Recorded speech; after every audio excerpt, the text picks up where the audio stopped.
Hello friends, welcome to Riya's kitchen. ఇవాళ మనం చేసుకోబోయే రెసిపీ మటన్ కర్రీ. ఎంతో గ్రేవీగా ఉంటుంది. రైస్లోకి, రోటీస్లోకి, చపాతీలోకి చాలా చాలా బాగుంటుంది. ఎలా ప్రిపేర్ చేసుకోవాలో చూద్దాం. ముందుగా 500 గ్రామ్స్ మటన్ తీసుకొని ఒక నిమ్మ చెక్క వేసి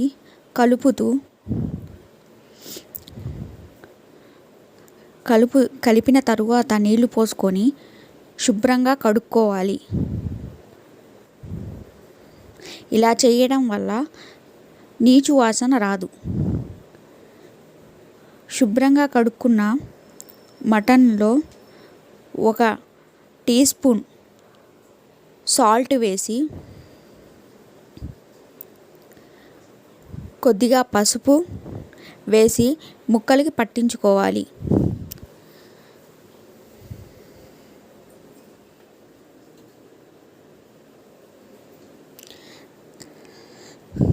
తరువాత కుక్కర్లో వేసి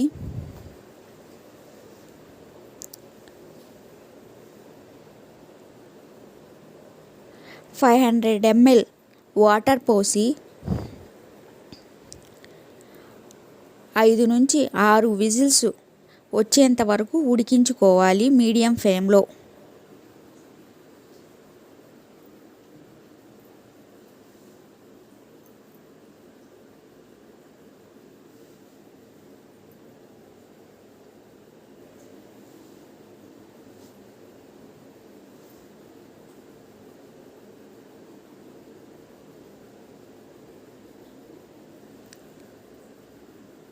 తరువాత మిక్సీ జార్లో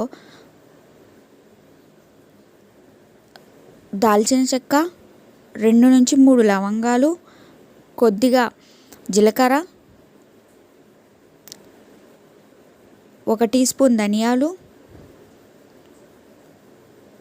5 నుంచి 6 ఎండు కొబ్బరి. ఈ ఎండు కొబ్బరి ప్లేస్లో పచ్చి కొబ్బరి కూడా యూజ్ చేయొచ్చు, అది మీ చాయిస్. నానబెట్టిన 2 బాదం పప్పులు, 2 జీడిపప్పులు వేసుకొని మెత్తగా గ్రైండ్ చేసుకోవాలి. తరువాత అదే జార్లో 2 పెద్ద ఉల్లిపాయలు, 2 పచ్చిమిర్చి వేసి మెత్తగా గ్రైండ్ చేసుకోవాలి. తరువాత స్టవ్ వెలిగించి ప్యాన్ పెట్టి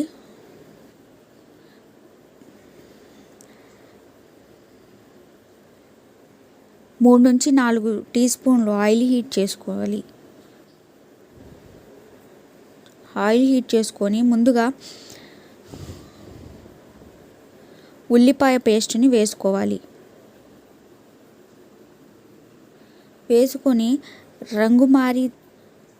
రంగు మారి నూనె పైకి తేలేంత వరకు వేయించుకోవాలి.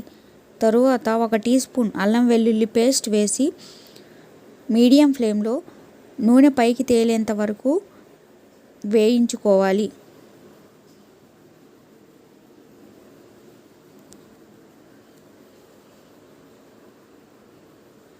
వేయించుకున్న తరువాత ముందుగా గ్రైండ్ చేసుకున్న కొబ్బరి మిశ్రమాన్ని వేసి, ఇది కూడా బాగా వేయిన తర్వాత 2 పెద్ద టమాటా ముక్కలను వేసి టమాటా మెత్తబడి ఉడికేంత వరకు ఉడికించుకోవాలి. ఇలా పైకి తేలిన తర్వాత మటన్ ఉడికేటప్పుడు వాటర్ని పోసి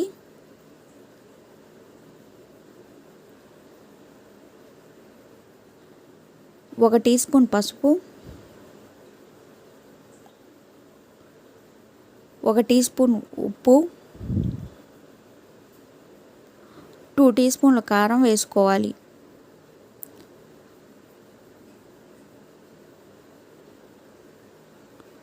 వేసుకొని నీళ్లు మసాలా కాగేంత వరకు ఉడికించుకున్న తరువాత ఉడికించుకున్న మటన్ని వేసి